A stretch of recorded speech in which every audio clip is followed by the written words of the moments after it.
all of us, everybody in this studio, everybody watching us at home, possesses the ability of psychic power. It's within us. And tonight on Beyond Belief, we're going to talk with a very special person, a spiritual teacher, a clairvoyant counselor, Dr. Lorен Cielo with us. Lorren. How are you? Welcome. It's good to see you. Good to be here. Talked with you so many times. Yes. Well, what are these presents? Well, those are some crystals I brought. I'm going to show everyone how to swing a pendulum. And that's probably one of the easiest ways for everybody to tap into their own psychic ability. Of course, I train people, but that could take some time. This, you can get yes-no answers immediately. I use it as a truth detector. I'll tell you a funny story later that I did at a party, which almost ended in disaster for the guy that was holding the pendulum. Gotcha. It's an incredible story. What's the difference between a psychic and someone who's clairvoyant, or is it the same? Well, I think the term psychic is kind of a broad term. Each chakra that we have, the 7 chakras that run down the midline of the body, each of them can read energy. So psychics read energy within any chakra. I use this chakra. This is clairvoyance. Okay. This is clairaudience. This is a gut feeling. So, so each chakra can read energy. This one reads energy as color. So when we say we have this gut feeling about something, is it truly emanating from down here in this region? Absolutely. How did they ever know that? Well, the thing that really gets me is how did they know about the third eye? Because each chakra connects in to an organ in our body. So what fascinates me is the 6th chakra in my technique plugs into the pineal gland. Okay. The pineal gland has photoreceptors on it. So that's why I see color. And yet they knew that thousands of years ago before they ever knew that there were photoreceptors on the pineal. So that to me is a kind of shows you that we know a lot more maybe in the past than we even do now with our technology. Lorren, let's talk a little bit about the astral plane first of all. When I was 11 years old, I missed school. I never miss school. I never miss work. But when I do, very rarely, it's big. And so I had a fever. I woke up, but I was bouncing on the ceiling, looking down at my body, 11 years old, and I'm going, whoa, what a dream is this? Look at me. The moment I said that, it rammed me back into the body, jolted me, and I realized this wasn't a dream. This was all real. Ran to the library. In those days, we didn't have computers. I go way back, and I found a book on astral projection, and I started reading it, and sure enough, that's exactly what happened to me. What is the astral plane? Well, to me, the astral plane is the real world. This isn't real. This is actually a replica of about the 3rd and 4th layer of the astral. So there's really 12. And if you like to hover near the bottom of the astral plane, it's kind of dense, we might say. Algae dwellers. right. The top of the astral plane you might think of as heaven. So really, every single night when we fall asleep, our divine soul leaves the Homo sapien that we're stuck in, and it goes home to the astral plane. And if you remember any of that trip home, you'll call it a dream. Yes. So I had somebody call me one time and said, I'm being bothered by nightmares. And I said, go higher. So literally program your sleep to take you higher onto the astral plane. That's a good point. So what's happening with this reality is we're getting ready to move to the 5th astral, like a replica of the 5th. So basically, all of the energy that's hitting our planet that's making us really, really smart, our left brain, all our technology, it's also affecting the right brain. So I would say that we're not only becoming really, really smart, we're becoming really, really psychic. I was an engineer who moved into this You were an engineer? I was, yes, actually an engineer. You gave it all up, right? Right. Yeah, my parents are still wondering why I did that. Why did she do that? Right. But for me, it's really like the serpent is swallowing its tail. The religion and science have now come together in what we call quantum physics. Okay. So I consider myself to be more of a, working with quantum physics than I do what I would call woo-woo magic. So to me, it's left brain, hard science. There's a science behind Absolutely. it. Yeah. So the astral plane is where we really dwell. And when we decide with the help of our guides that it's time to have another incarnation, we decide where we're going to land when we're going to land, what kind of body, whether it be male or female, who our parents will be is a huge consideration. Somebody told me one time, well, you know, I think I've worked through my mom's stuff. And I said, well, if you would have worked through your mom's stuff, you'd be dead. Yeah. Because you pick your parents very, very carefully so that you can have the life experience that you want. Well, then I did a good job picking mine, because they were the best. My mom's still alive, Dad isn't, but one of a kind, both of them. Well, the thing about the astral plane is you can, like I said, you can program your sleep and you can learn whatever you want, because there's actually classrooms up there. So if you want to learn to dance the flamenco, you might want to ask your guides to take you to a flamenco master. I understand. That's what I'm missing. I understand it's a very difficult dance to learn. So, like Mozart, we all thought that he was this child prodigy that just sat down at the piano and plucked out a concerto. Exactly. No, he did it first on the astral, and then that made it really easy to bring onto the earth plane. It was easy to bring with it. Think about when you're trying to write something, like for me, a new page for my website or blog. I know if I've done it on the astral the night before because I just type it out. You know, if I haven't, it's like backspace, backspace, backspace.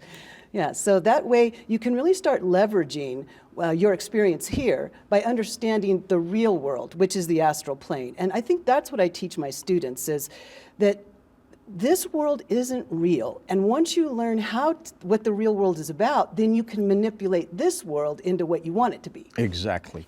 Is it true that when we go to sleep, the astral body, connected to the physical body by some silver cord, kind of like floats above it originally and energizes your physical body that way? That is absolutely true. We have an astral body that actually fits into our physical body when we're awake. As soon as you fall asleep, you've probably felt the falling asleep. And the jarring effect when it comes back in. Exactly. Yeah. So really where we tend to want to ride is in the center of our head, although a lot of us never go there. But that's really kind of the cockpit or the driver's seat of our Homo sapien body. Okay. So as we're falling asleep, we fall down to our third chakra, and that's the connection between our astral body. It's, you know, the infamous silver cord, because once your silver cord gets severed, you're dead. You're dead. You're dead. Yet, in the astral plane, you could go to incredible places, stretch that cord, and it won't break. Oh, no. It'll never break until you're ready. Yeah. Exactly. And that would scare the living daylights out of people. Right.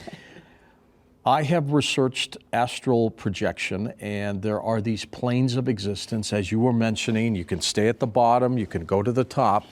There are some areas that you don't want to fool around with. Right. As Hayward Carrington and Sylvan Muldoon once said, get out of that plane, right, because these are entities you don't want to be around. Right. Is that hell? Well, I think that's where we get the concept of heaven and hell.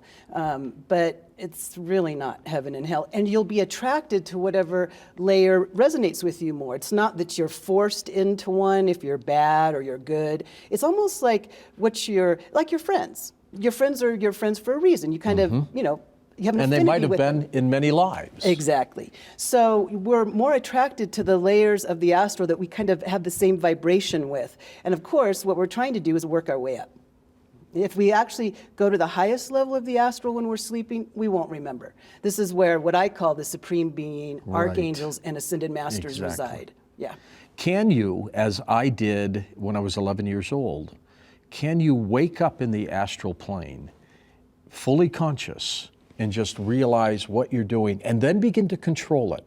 And then you might say, hey, I'm going to take this astral body, and I'm going to see what Mars looks like. Or I'm going to go and explore the far side of the moon. Or I'm going to go beyond this solar system, right, into the Milky Way galaxy in a deep way. Can you do that? Well, what it really is since this reality is a replica of like 3 and 4, as far as you go in this reality, it's the replica of 3 and 4. So when you incarnate, you could actually incarnate on a world in a completely different creation that might be vibrating on the 7th plane, where you would you'd live in a completely different kind of, right, animal. So really, it's not that you can go from this layer to another in this body. So you've got to get out into your astral body, like you mentioned. Right. But it's way farther than the Milky Way. The Milky Way is still this endless, replica. It's isn't endless. It? Yeah. It's absolutely endless. And by the way, if you go higher than 12, you end up back at 1. So it's a cycle. How come some people, I've not had one since 11 years old. I have tried, Lorne, as you know, I've had a number of guests on to try to teach me how to redo it. I have a block somewhere. I can't do it. Yet some people, like the late Robert Monroe, they were able to do it at will. How come they can do that? Well, that's where energy comes in. And I think that's why my background as an engineer made it so easy for me to make this jump, which other people think that it's like, 180 degrees out, where to me, it's just around the corner. Right.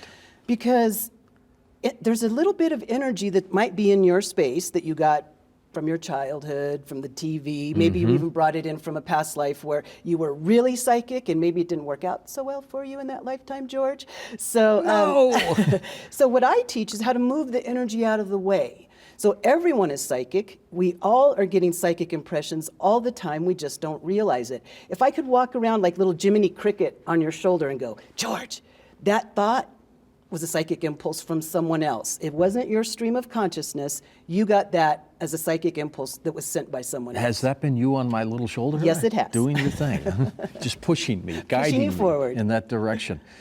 But it's an amazing ability if you're able to do it at will, isn't it? Yes, it is. How about you? Can you do it? I do it all the time, especially when I'm reading. I'm not really in this reality. Like I said, the center of our head is really where we're meant to ride. And from the center of your head, you can see all of the astral plane. So when I'm reading, that's what I'm reading, is the astral plane, as well as the Akashic records, people's spirit guides, those that have passed over. So I really read energy. And since everything is made out of energy, I can read anything. Super. Let's take some questions. Dr. Lorен Cielo, let's restrict it on this segment to astral projection. Yes, sir.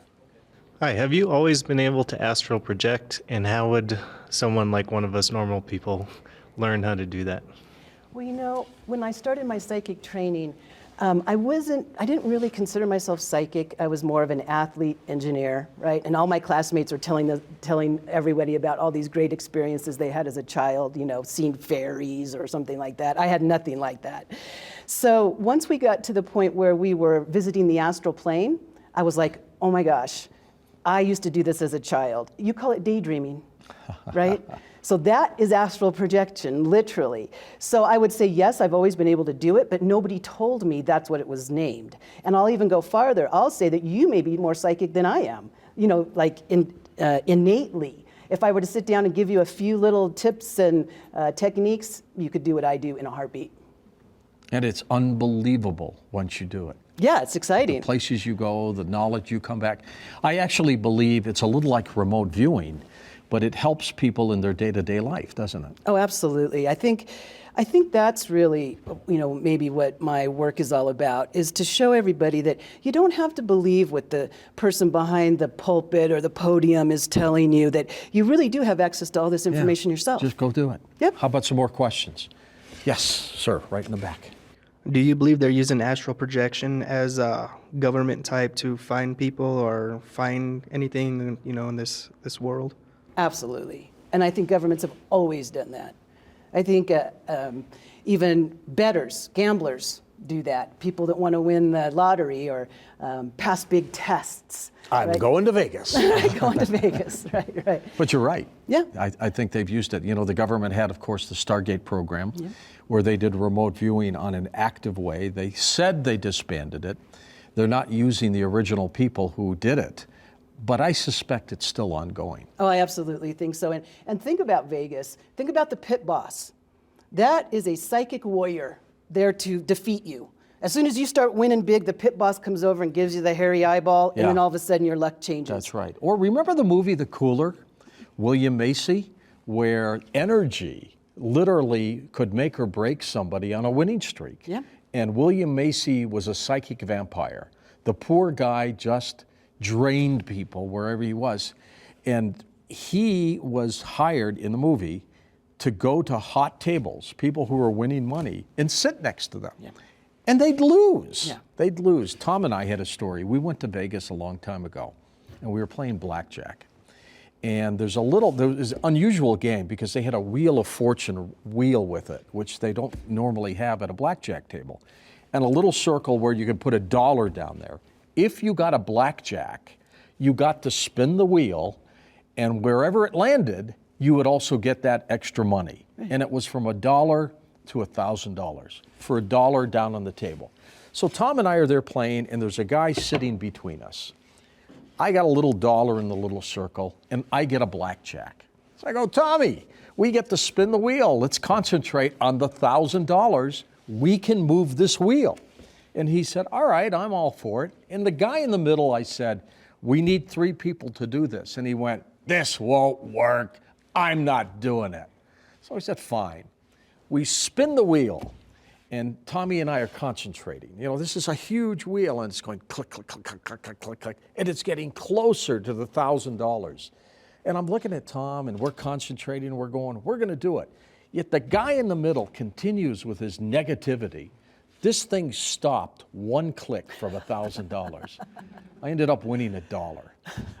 It really works. Yeah. The energy really works, and I'm convinced, as you are, government continues to experiment and to try, and people can use it in their everyday lives. Yes, absolutely. I had one gentleman contact me, and he wanted to know how to access the astral plane, and he was trying to send email. He was a hard science guy, and he was trying to send email to the astral plane. Perfect. I loved it, of course. And so we were talking, and he goes, yeah, I just want to build a machine that can send messages to the astral plane. And I said, we already have one. This is the machine. We already have one. That's right. Let's take some more questions. Yes, ma'am. Could you explain the natural paralysis that happens with astral projection that scares people? Good question. Right, so what happens is your body has to turn itself off. It does when you sleep anyway. Otherwise, you'll be thrashing around as you're dreaming. So really, it's kind of like a biological mechanism to keep you from thrashing while you're sleeping, I guess. So as you're astral projecting, if you come back before that mechanism it's has... jarring. Yes, and you can't move, right? You wake up and you're like, I can't move. It's scary. It is scary, right? So that's what it really is. It's more of a thing about our animal that we live in. The most important thing to remember is you're not that animal. You're the divine soul that comes in and out of that animal. And as you can go to the astral plane to learn, you want to talk to Jesus, you want to talk to Buddha, whoever you want to talk to. You want to talk to me? I'll invite you to meet me on the astral plane anytime and we can talk. Really, while you're gone, you can also get a healing on your animal. You can ask your guides, hey, reprogram me. Let's use the example of dancing the flamenco again. So I might tell my healing master, I have this big guide I work with, his name is Anka Yaya. People call him Uncle Yaya. Anka Yaya? Anka Yaya. He's half Egyptian and half Mayan. So he's really my go-to guy. He's one that whenever I have a question, he's the one that says, okay, sit down. I got to lay it out to you. I've chewed his ear so many times. You know, my mom doesn't love me. Blah, blah. He's like, okay, let's get to the bottom of this. So he's really my go-to guy. So when I fall asleep, if I wanted to learn to dance the flamenco, I would ask him, take me to a level of the astral plane where I can talk to a flamenco master. And also, while I'm gone, detail this monkey. Detail my car. Take all the clumsiness out of its feet, right? So that when I get back, I know how to dance the flamenco, and this body can do it. So that's I call it astral healing. And once my students learn that, it changes their life. Don't let another night go by where you're not programming what it is that you'll learn, what you'll heal, what you'll shift, both as soul and then also your animal. Because we're eternal spirits. When you come back into your body after being asleep, the only way you know who you are and what incarnation you're having is by the information that you've gathered in your chakras. And each chakra has a different vibration. It holds different types of information. So for me, to move out of engineering and to become a professional psychic, I had to reprogram a lot of the information in my third chakra, because that's one of the chakras that holds career. So I had to take out all that engineering and put in psychic. So every night I would go to sleep, I would wake up more psychic and less engineer. And you'll find when you are going to sleep, that jarring feeling that we all feel right before we fall asleep is the astral body either coming in or going out. And our consciousness is still awake and it comes back in real fast. Exactly. The astral body really only comes out when you can truly meditate it out or you fall asleep. Exactly. Let's take one more question for Dr. Cielo. Yes, sir. Hi, I was really interested in the guy that you were talking about. Is he waiting for you when you leave your astral plane? And who is he? Where does he come from? Right. Just explain about him. I think he asked you to ask that because he seems to work his way into every single time I'm talking to somebody. So in the technique I'm trained in, each healer gets contracted in what's called a healing master. And the healing master is specifically trained on the astral plane to heal. And what we call a healing doesn't mean to make you better, doesn't mean to cure you. It only means to shift and change you. So to him, he's been trained, and he's been sitting there waiting for my teacher to hook us together in a contract. Once that contract was struck, I met him, I started working with him. His valence, in other words, what he looks like, is a huge, muscular, scantily clothed black man, which was a little bit hard for me to get used to. I was kind of like, whoa, you look more like a warrior than a healer. And the two lifetimes that he pulls the most information from is his Mayan lifetime and his Egyptian lifetime. Two separate lifetimes? Right, two separate lifetimes. And so when I first met him, I said, well, why are you so muscular? And it's the most interesting, he's fantastic. He's got all of this crazy information. He said back in Egypt, when they picked who would be put into the priesthood, they would pick really big guys because it was all about production. So you had to look good standing in front of the big masses, pyramid. yeah. Yeah, so you had to be big and muscular. So that's what he looks like. Once I graduated, and I no longer have a teacher, he became my teacher. So really the way my work goes is I'm not really above my clients or students, I'm before them. So the things that I've struggled with his help, all of a sudden become my workshops and my classes. So I'll take a question to him, and then the next couple weeks, things start to align for me. I figure it out, write the workshop, and put it up on my website to sell. Super. Lauren, let's talk a little bit about the pendulum. Okay. Tell us about it and how it works, and then I'm going to tell my story of how I used it, and I'm going to do a little demonstration as well. Okay, perfect. But how does it work? Well, one of the things that people get frustrated when they try to learn the pendulum, and I think that's really where my work comes in. To me, it's not magic, it's science. So the pendulum really picks up on little subtle energy shifts in your space. So of course, if you've ever tried to swing a pendulum, the first thing you're going to tell me is, I don't trust it. How do I trust that it's working right? So I have a foolproof way, a scientific way, to teach you how to swing a pendulum. The first thing, and it's probably the most difficult part of this whole exercise, is you have to find out, well, let's do this. George, would you take one of your hands and feel these crystals and decide which one you like best? I Okay, like that's this one. enough. I've been admiring this because it looks like a diamond. Perfect. Doesn't it? So you see George picked the stone with this hand. We're going to call that his receiving hand. So that's the hardest part to figure out, is which is your receiving hand and which is your Now, sending hand. generally, is your receiving hand your strong hand, your arm? You know, I don't really think so. Okay. I think it's pretty individual. So you have to fake yourself out and figure out which is your receiving hand. Just to be on the safe side. Right. Accurate So side. yeah, exactly. So try to fake yourself out, right? Maybe put some runes down or some tarot cards or maybe like these gemstones, and just kind of unconsciously just reach up and go, oh, I like this one. Oh, I was doing it with this hand, okay? Then take a pin, like I've got one right here, and put a big R on that palm. R, receiving. On the other hand, put a P, pendulum. That's the hand you're always going to put your pendulum in. Always, always, always, always, okay? And then take a marker and put on your hand a negative sign on your index finger, positive on your middle finger, negative on ring, and positive on pinky, and then a 0 on your thumb. And now you're ready to swing the pendulum, okay? So the pluses and minus equal polarity on my hands. And that's how everybody's hand is, positive, negative, both hands, right? So knowing that, when you hold the pendulum in your P hand, you have to hold it with a negative charge. So it has to be a positive, a negative, and a neutral. So you have to hold it with 3 fingers, only 3, not 2, always 3, okay? So this is how you do it. Now that you've got the positive and negative on your other hand, you'll know how this pendulum says yes and no, because that's all it can tell you is yes, no, or maybe, right? 2 questions. and Right, thoughts. 2 questions. So once you've gotten to this point, you're well on your way to swinging the pendulum accurately. Each pendulum will swing different for you. And it's remarkable how it works. It's scary remarkable. It is weird. So this pendulum I was playing with in the back, and it swings like the pendulum I use at home.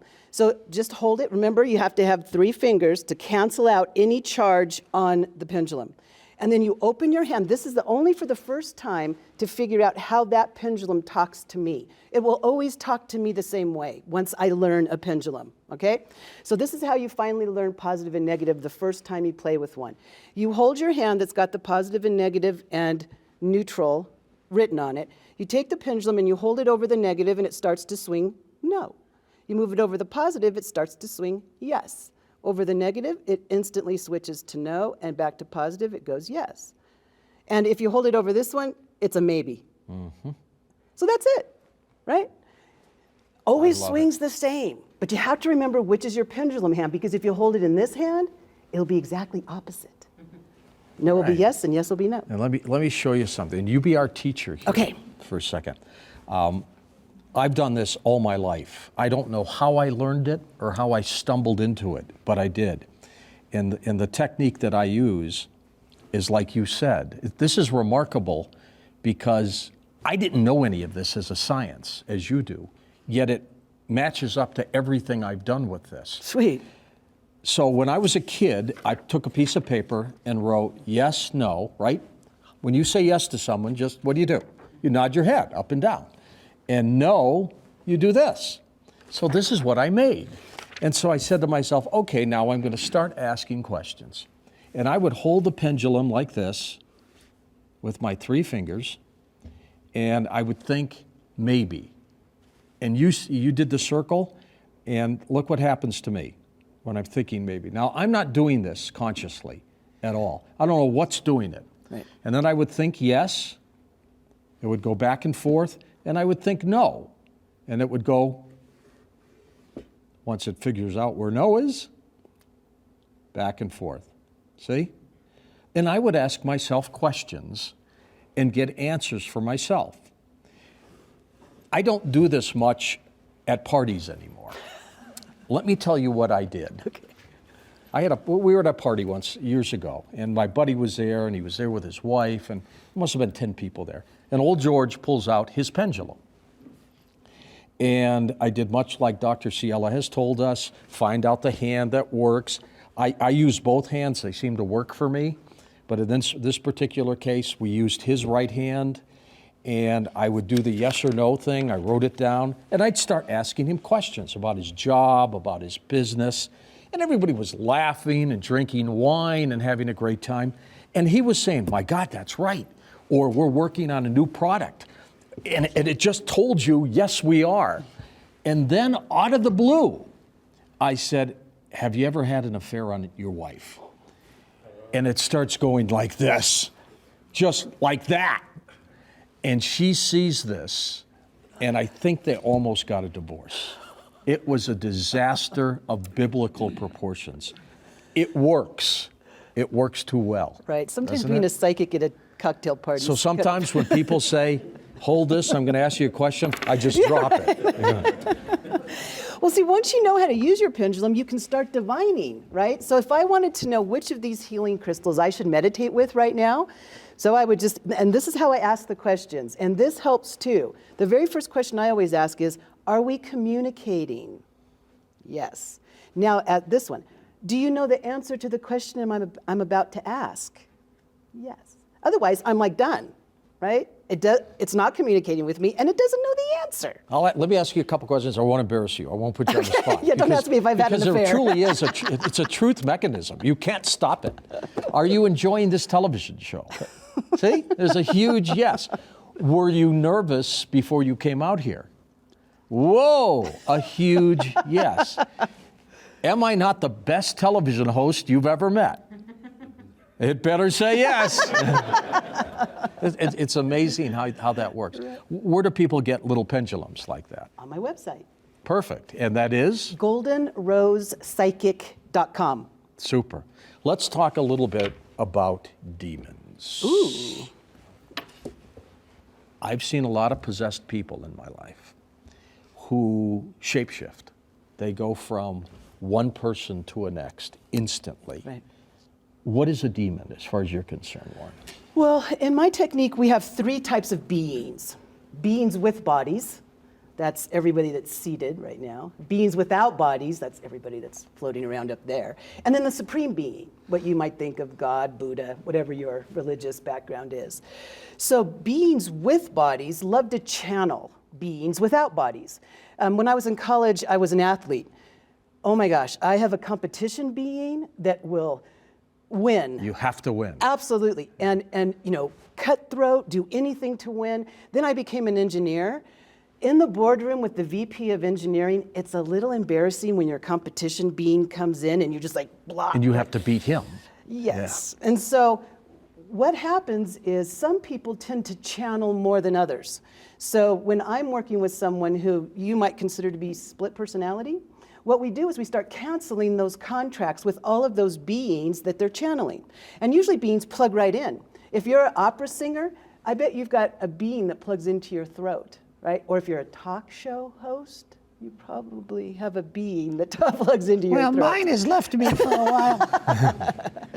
So when it gets out of control, that's when you start seeing people who like instantaneous switch from one energy to the other. It's because they're channeling. But these beings that we channel, they don't know good from bad, right? That's only a construct of this replica of the 3rd and 4th astral plane. We're in duality, right? Good, bad, male, female, yes, no, right? Republican, Democrat, right? But in the real world, there is no good or evil. So if you keep saying, I don't have enough money to pay rent, I don't have enough money to pay rent, all of the beings that you have contracts with go, oh, cat bill, flat tire, we can't have money to pay rent.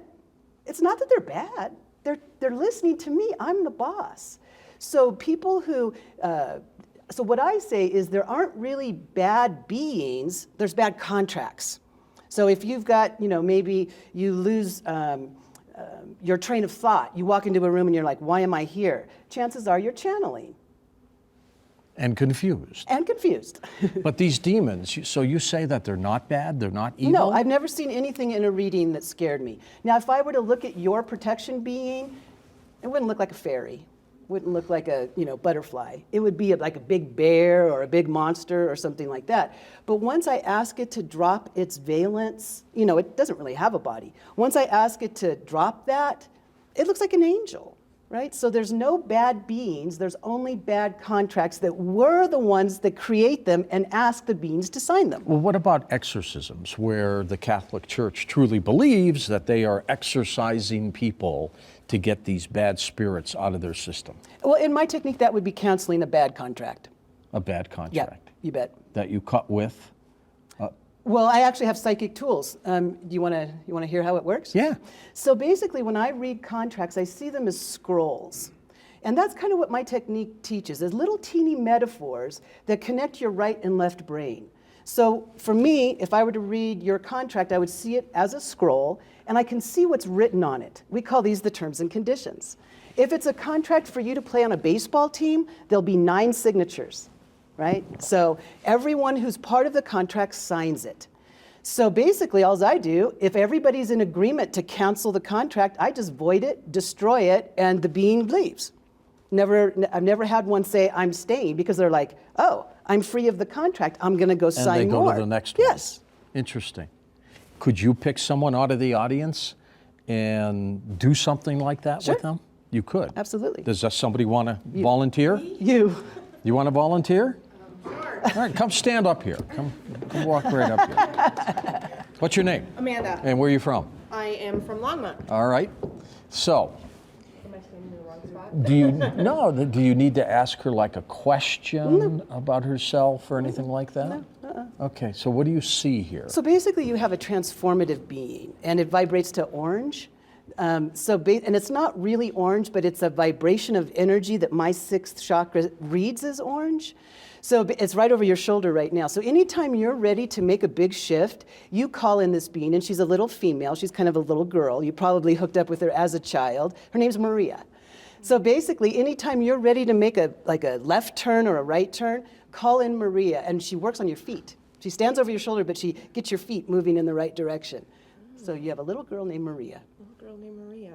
Is Maria helpful to her? Oh, absolutely. I get that this is a great contract. Yeah, so talk to her when you're looking at Craigslist or online. Yeah, just kind of have her plug in. And especially because she plugs in, you know, she's a guide, a real guide. And not all things that we call spirit guides are really guides. This one is. You can trust her. She'll point you in the right direction. Oh, thank you. You're so welcome. Good Thanks luck, for coming up Amanda. here. Good to see you. Good to see you. Now, when you said you can trust her, Yeah. are there some tricksters here? Oh, absolutely. And they're not so much tricksters as they are unevolved beings. So I've got this little girl as well that was with me when my mom taught me how to tie my shoe. I can remember it, that moment. And do you of only me- have one with us or many? Oh, no, many, many, many. Okay. So this little being, I wouldn't ask her, you know, should I cash out my 401k? She has no idea. She was with me to learn how to tie the shoe, not to teach me, but for my mom to teach her as well. But she still hangs out with me. So you can see she is my spirit guide, but I am not going to follow her. She watches me tie my shoes in the morning. Do these little helpers, like her little Maria, do they influence her personality? Absolutely. Oh, they do. And you can allow it to be more so if you want to, by bringing your contracts into present time, which is really important. Like think about a relationship contract, which I read. Every reading I read relationship contracts. What you thought you wanted to do with that person when you first met them, or even before you incarnated, may not be what you want to do now. So by bringing your contracts into present time, they're more potent and they work better, I guess. Is that why sometimes love fizzles out? Yeah, that is. You bet. And in some cases, it goes on forever. Right, and so what happens with our contracts, it's a really easy concept, this idea of contracts, because we have contracts in this replica of the third and fourth astral plane. But it's not like contracts here. They're being negotiated every beat of your heart. You renegotiate your contracts. So we create them, renegotiate them, and destroy them on the fly. Again, as long as everyone whose name is on that contract is in agreement. That's free will. So it's not magic. It's not like I can, you know, dink-a-dink-a-dink and make him love you. That's not it. We can attempt to write a contract and get him to sign it, but You can't cast a spell on No. him. That's not what you do. no. Yet some witches do that. Yes, I know, they do. And that's really, if you think of what a spell is, it's creating a contract. It is amazing how all of this, whether it's clairvoyancy, psychic ability, healing, which we'll get into, witchcraft, you name it, all deals with the same thing, and that's dealing with energy. Right. And it just focuses itself in. And I think that's why this is such a great time for us all to be able to understand what used to seem like magic or, you know, the unexplained, is because both sides of our brain are being stimulated by the energy that's hitting this planet. One of the techniques that we teach is actually how to pull more of that energy to the planet to change it. So as I'm reading, I'm running energy through my body, I'm pulling energy down out of the cosmos that was never going to hit this planet. So you can imagine, and there's hundreds, thousands of people that are doing what I'm doing, the exact same technique. So every time we plug in to meditate or read, we are bringing energies down that are making us smarter and more psychic and really are leading to the ascension that you see on the planet. Let's take some of your questions with Dr. Lorен as we talk about demonology, astral projection, you name it. Yes, sir, right over here. How do you know what kind of contracts you're in? That's a great question. Mostly the way you know what contracts you have is by how people treat you. Isn't that funny? I call it the kick me side, right? If you're a person that, oh, you know, life has treated me bad, you know, mom died when I was young, you know, money isn't in the bank account. These show you that you've got contracts with beings that make all of that happen for you. They pull you down. don't they? Absolutely, because you keep telling them to. You know, your voice, your thoughts are the marching orders, and that's what creates the contracts. So basically, go take it to the astral. Now that you know how to do astral healings, when you fall asleep tonight, tell your guides, renegotiate my contracts for my highest and best good and the good of all in the creation. And every single morning when you wake up, check in and go, gosh, I do think I can get that job. I do think I can pass that test. How much of it, Lorne, is dealing with those other entities or just building that confidence in yourself? Well, I think it's really the same thing. As a clairvoyant, besides seeing color, I see pictures. And that's what's in those chakras, right? So if you were to have looked in my third chakra 10 years ago, the only thing you would have saw were engineering pictures, right? My math teacher in high school, ooh, you did really good on that test. You should go into the technologies. You know, my dad is like, ooh, he really wanted to be an engineer and I wanted to make dad proud, right? So all of that lined up as pictures. And what the definition of a picture is a charged bit of information. So if you want to change who you are, you start to release those images from your space and you start to bring new ones in because you actually look at them, right? So when I look at my third chakra right now, I don't wake up and get on the freeway to go to a high-tech startup like I used to. I move into my meditation room and clean out and get ready to read. Only reason is because the information in my third chakra has changed those pictures that I remember who I am this lifetime and what I'm here to do. So you want to change yourself, change the information that's encoded in your energy system. Perfect. How about some more questions? Yes, right here. You mentioned to ask your guides to help you renegotiate contracts. Is it just enough to believe that you have guides, or is there an exercise or a way to figure out who our guides are, or how do we do that? How do we communicate with our guides? Right. Well, basically the way I teach my students is once they know how to run that energy that I was talking about, that one that pulls that cosmic energy down, you're going to giggle, but what we do is we just ground a platform, you know, create a space for them, put a grounding cord on it, and ask them to step up. And you just talk to them. You say, hey, what do you do for me? And then it might be like, well, I help you win athletic contests. And I'm like, well, I don't really need you anymore. I'm too old to compete, so I don't really need you anymore. Let me cancel that contract and let me bring in maybe a guide that helps me be more psychic. So once you start to realize what it is that you want to accomplish, just that starts shifting the contracts. But what we're doing is we're becoming conscious humans, which means that that elusive other side is now in grasp, it's in reach because of the two hemispheres of our brain taking that step up and integrating. So, you know, when you look at us, we're no longer really running just male or just female energy. We're all integrating those. Like when I think about my great-grandfather, he couldn't have helped my great-grandmother with the children. It's not that he didn't want to, he couldn't. And she couldn't go to work because they just weren't running that energy. But as we're integrating, as we're doing this ascension, you can do whatever you want to do. And it's getting easier and easier and easier, especially as you learn to read energy. To me, I'll say I was bored. Right? I'd already been really successful as an athlete, very successful as an engineer, and I thought, and my grandmother lived to be 95 years old, and I thought, oh my gosh, what am I going to do for the next, 50 years? What am I going to do for the next 50 years? Yeah. So then I learned to read energy, and now I can see the real world. So to me, every reading, the best way that I can describe it, it's like a foreign movie. Like part of it's a little bit familiar, but the more you're like, what is that? And I pull at threads. You'll show me something and I'll start pulling on it, right? And the more I pull, the more you'll show me. I do another thing I call nibbling around the edges.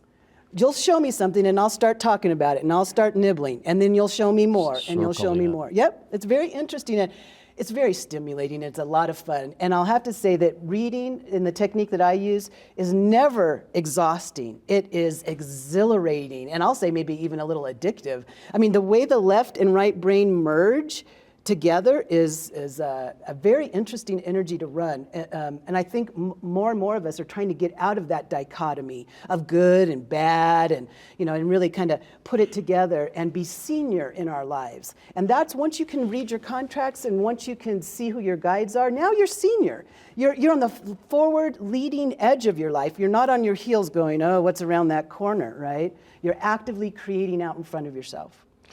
I don't want to use money as a barometer of success, but Bill Gates obviously had a better contract than I did. Absolutely. Why the difference? Well, are his people working harder than mine? Right. Well, it has to do with the reason that you're here, right? Soul's purpose. So you, as you're coming in from any incarnation, like I mentioned, you're on the other side, you're on the astral plane, you're vibrating at the level you're most comfortable. And then all of a sudden your guides start to nudge you, right? Time to go back. I call myself a reluctant incarnator. Like, in other words, there's not going to be any near-death experiences for me. Once I graduate, I'm gone. Cut that silver cord, I'm going home. I call it graduation, right? This is just a laboratory, and it's a painful one. It can be very painful. So basically, once you decide what it is that you'll learn this time, and it seems to be a good enough reason for you to come back, then you start signing those contracts. You sign contracts with other beings who are also going to incarnate, and you also sign contracts with beings that are not going to, but will be like your spirit guides, right? The beings who are going to incarnate with you, and I guess even the ones that aren't, the reason they sign your contracts is because you have karma with them, meaning that you keep doing this thing over and over and over. And karma isn't that you stole my goat 2,000 years ago, now I'm going to steal your cat. That's not karma. Karma is a contract that hasn't been fulfilled. So if in a past life I was going to give you a healing and I didn't do that, guess what? You're going to find my website, you're going to book with me, and I'm going to get it done this lifetime. Super. Let's take one more question for Dr. Cielo. Yes. I find your concept of replica really intriguing. Lately, a lot of people have been telling me that they're experiencing that they're living in two realities. Yeah. One is very material and dense and not so much fun. And the other one is extraordinary. Right. Right. What I want to say about that is, as we're making this shift from a replica of 3 and 4, and let me tell you what 3 and 4 are. I never even told you. 3 is really dense. Okay, like if you fall asleep and you go to the astral plane and you lodge yourself in 3, the third level, you'll be trying to scream and you can't. You'll be trying to punch. You can't. You'll be trying to run, yeah, and you can't. You can't run. So that's a very dense plane.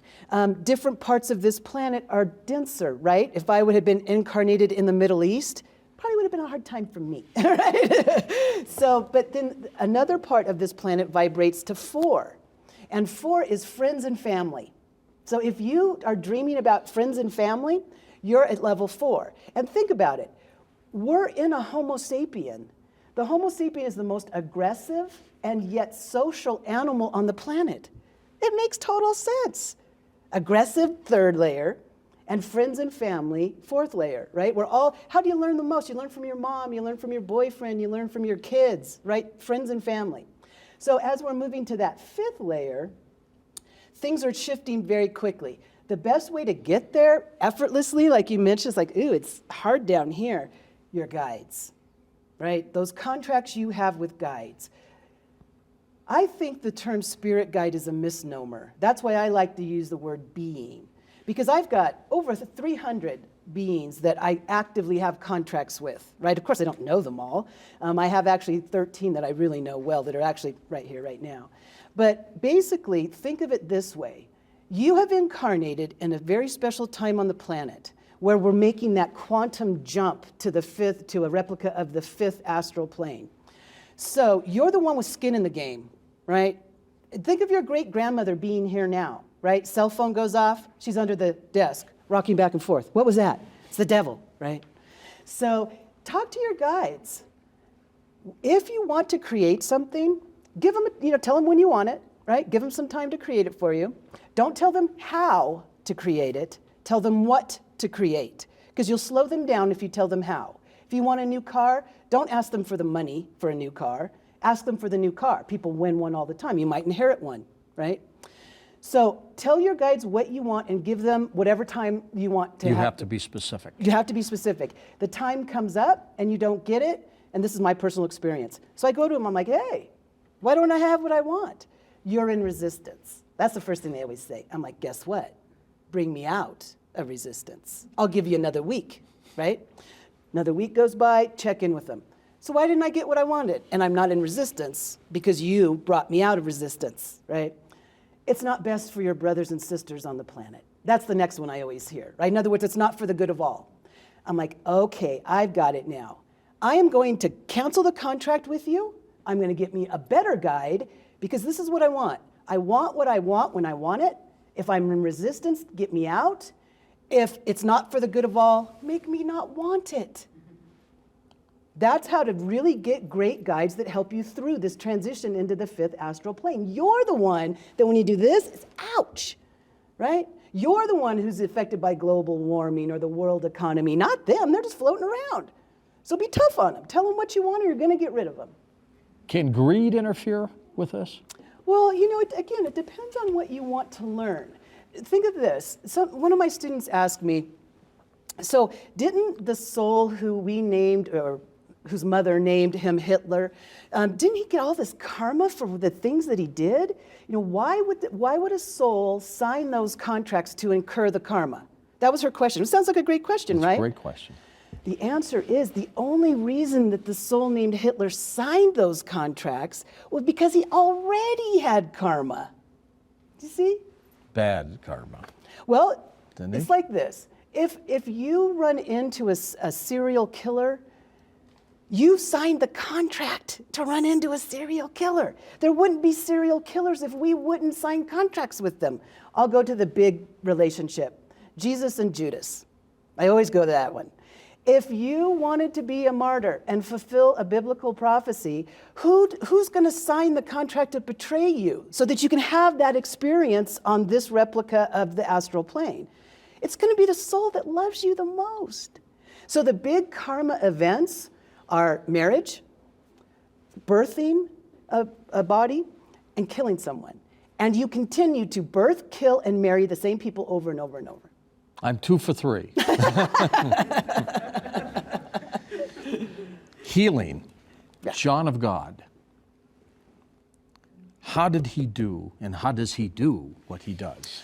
Contracts. And not so much the contracts that he wanted to sign, but the contracts of the other brothers and sisters. And so he says, okay, I'll do it, all right? So that's kind of how it works. Like when you see like Bill Gates or, Jesus, right? These big hitters of, on the earth plane while they're here.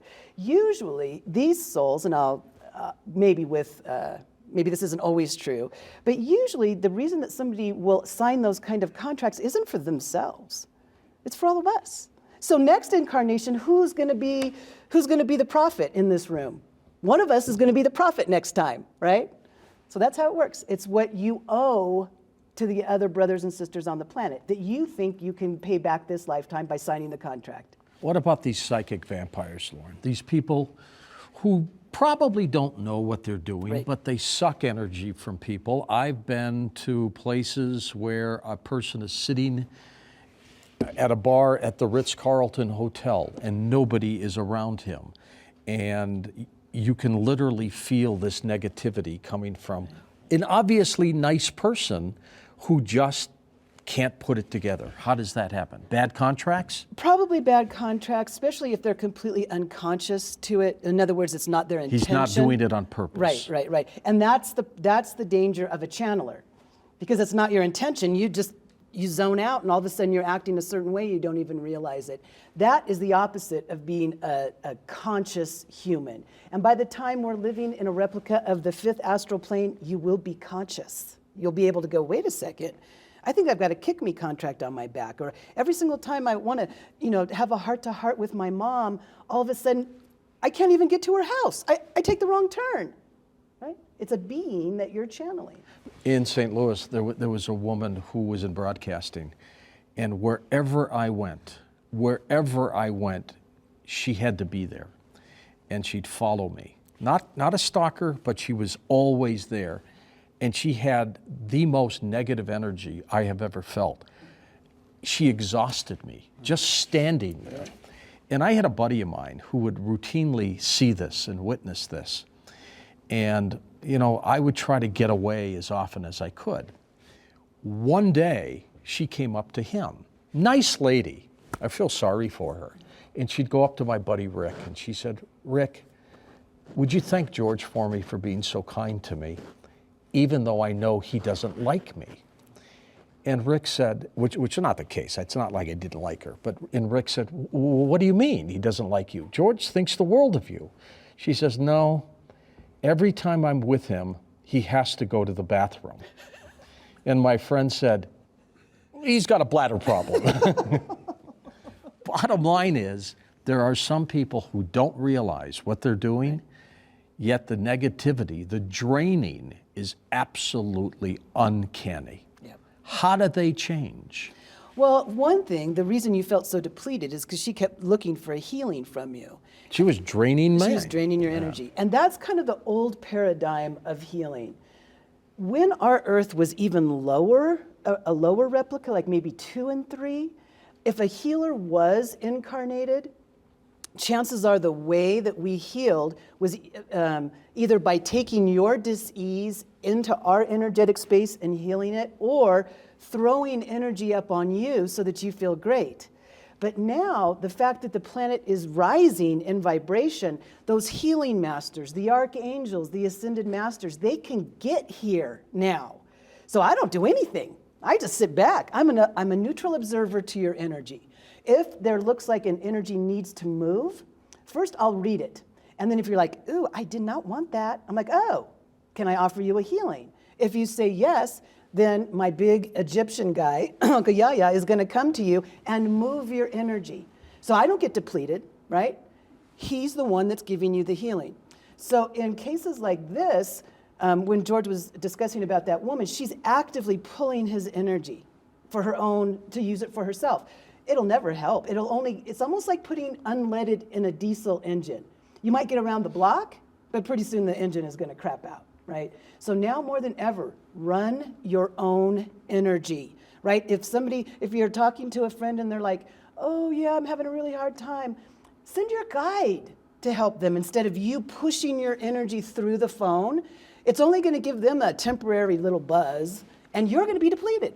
The worst thing to happen is you ask a friend, how you doing today? And they go, oh, not good. Then you go, why did I ask? Why did I ask? Exactly. Which is amazing. A few more moments to go here. These crystals, do they all do different things? Well, these are actually my personal healing crystals that I play with every morning. And like I mentioned, with the pendulum, I can determine which one. Something like this? Yeah, that's one of my favorites. I just got that. But they all do something different? Well, I absolutely use them for different meditations might be the way. So this is Okay. how I decide which one. So are we communicating? Yes. Do you know the answer? Yes. Would this be the stone I should meditate with today?